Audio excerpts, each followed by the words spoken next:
have just an Adreno float with there's two different, so this is just an Adreno 100 litre float.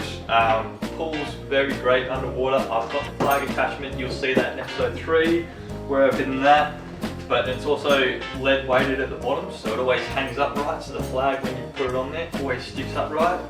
Off the back of this I have what's known as an I think it's called an eye fish stringer, or it's a certain type of fish stringer that doesn't have a bar on it. So it always just comes out like that. If you have a look at that, it's just basically a bit of stainless steel, 2 eyes on it. Big one, it goes, it basically just goes up through the gills, out through the mouth, but if the fish has got razor sharp teeth, if you don't want them cutting this bit of monofilament, you go straight to the eyes. So yeah, and then always, if you're going to have one of these, have a carabiner that can lock somehow. I know people with a quick release system. I did it the budget way. I went to Bunnings, got some stainless steel snap clips that have a little sliding mechanism on them. That I find is great, just because sometimes the fish can come off the stringer, which everyone's done that before, it just happens. It's unfortunate, but yeah, it just happens. Second on the list of fish stringers is the other type. This is called a spiked fish stringer. So as the name implies, it's just got a very sharp metal point, and same thing through the eyes, up through the gills. It sits like so it's a T, or you can clip it up somehow. When I used to use this, I used to poke it through like so, have the rubber cap on it.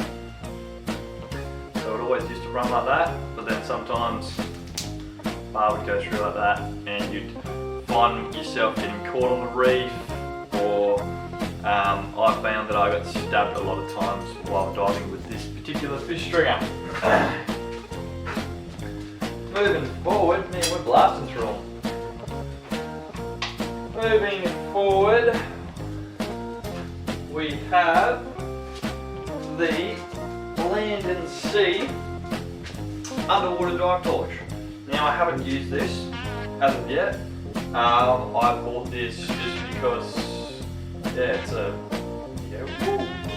pretty powerful light, but yeah, completely sealed dive torch. I thought it would be great to have when searching for crays or something like that, or because sometimes when you look under a hole, you're kind of trying to adjust your eyes to it, turn the light on, have a look under the hole, yeah, it's a wobbegong, but yeah, it's great.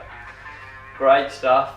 Unfortunately, where I live, you cannot dive with a gun and a torch at the same time. So you can't have both on you. It's either one or the other. So I'm just 9 times out of 10 I go for the gun. But I will get around to using that very soon. It's just trying to find some time to do it. Alright. And I think that is just about everything there except for my filleting knife. So I have one of 3 whenever I fillet.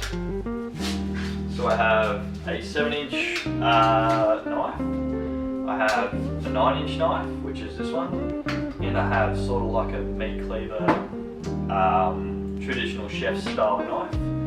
So I use those 3 filleting. So I use the 7-inch so I use a 7-inch to get around my more precise cuts if I'm filleting tuna, something like that.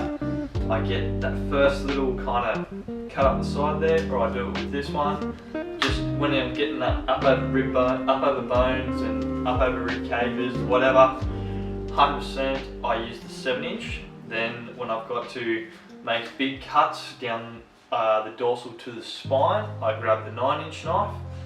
And then before I start any of that, if the fish has scales, I 100% use a scaler. It just makes the knife slide through the fish a lot easier. And the downside of that is you're making more of a mess.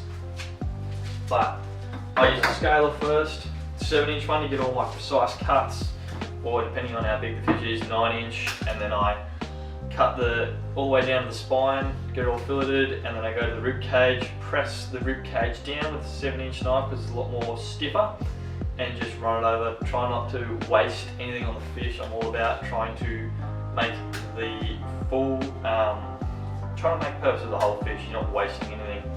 All my fish frames go, once I'm finished with my filleting my fish, I've got the frames, they all go straight back into the ocean where they came from, and the cycle continues. I try to think of, if I'm going to spearfish, the most reliable way without any bycatch will slim to none, unless you somehow fluke it with two fish on the same shot. That's the only way you get bycatch in spearfishing. So it's more of a sustainable way. So I try to think, right, what's the most sustainable way to do it? So whenever I fillet a fish, it always goes back into the ocean. I don't put it in the bin, or it goes back into the garden. It's just a way that I've always been taught how to do it. But yeah, the 9-inch knife goes through, and once I've filleted, done all my big cuts with that, and I've taken the skin off with it too. Also taking the skin off, I go to my, so the other two knives that I use my, so I've got the 7-inch knife. That one just basically gets around the tight spots in a fish carcass, so that's usually bent. You can, because it's stiff enough, it's small enough, you can bend the carcass down on the rib cage and slide the knife and cut away from yourself, obviously, to fillet over the top of the rib cage, and then you come in with the 9-inch knife, take off the skin, and then you do your bigger cuts with that, and then once you've got the slab of meat in front of you without skin, you get the chef knife and just do it into portions, or you take the bloodline out with that knife. Great knife, great knife. If it gets big, if you're filleting a big fish, like a tuna, sometimes you need to remove the head, the tail, whatever. You can use like a machete, like this. If you don't have like a meat cleaver, I found, it's just a way to remove a big head or a tail of a larger fish. But pretty much, yeah, that's most of it. And then, yeah, so that is pretty much everything I use that I have in the garage here. That gets me through all the spearfishing I need to do, and I'm always looking to kind of think and sort of reinvent the wheel with spearfishing, think of new ways, new techniques. I'm always trying to, you're always trying to better yourself in whatever you're doing.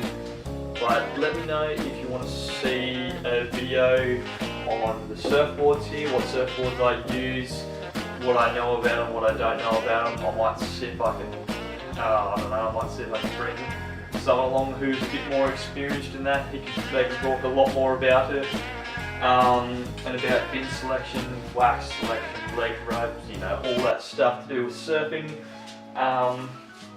One thing to look forward to in the future is, you might have seen the whole 3 episodes of this little mini series, is this black bucket up here. So that is a fishing challenge that I'm currently doing at the moment. I don't want to give too much away, but I left it up there as a bit of an Easter egg. But if you want to see a video on what fishing rods I have, what I know about them, what I don't know about them, make sure you drop a comment below, let me know, give it a like on this video. That pretty much tells me if you like this content or if you don't. So make sure you guys don't forget to like and subscribe, and I'll talk to you guys in the next one.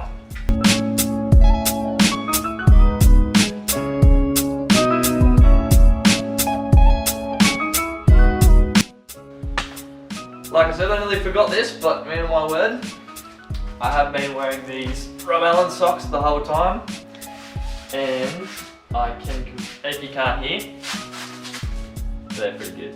So I can confirm they are worth every cent of them, because I was wearing that over concrete, went outside, walked on the bit of gravel with them.